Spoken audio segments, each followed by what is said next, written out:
I'd love to meet with you individually, but I can tell you a little bit about what a typical patient will ask me. The first question is, what are you, crazy? You're going to stop my medications and I'm going to be able to survive without it? You probably have had the experience of either running out or stretching the dose, and in between doses, you feel so bad that your mind says, no, I can't do this. I can't go without this medicine. I need this medicine. The truth of the matter is you need the medicine because you're depending on it, but the longer time you go without it, eventually that dependence will diminish. And, my arms are way out here because it could take days. It's going to take medical supervision and medication to help you through that process. But it's done. It's done all the time.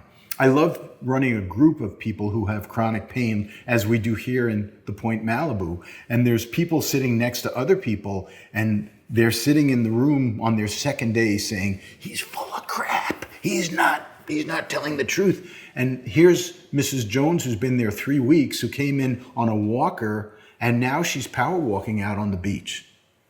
How could that happen? Well, it happens because the brain is freed up from the effect of the opioids. One of the other questions that I get asked is, I was thinking of a patient who came in and she said she was mad. She was really angry. Her family had insisted that she come to treatment. She didn't want to come to treatment. She just wanted to live her crappy life, the way it had been. And she did not believe that the kinds of mind-body techniques that we were going to offer were going to help.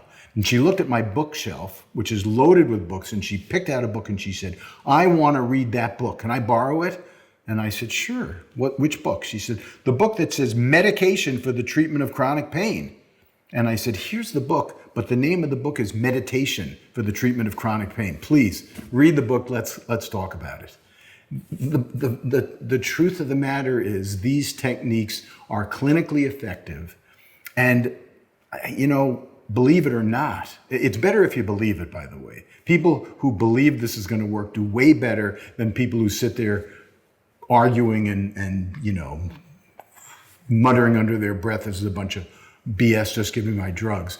But I know there's a part of you that wants this. I know that because every patient I've ever worked with, even the angry ones, want freedom. They just don't think they can get it. And I'm here to tell you, you can be free.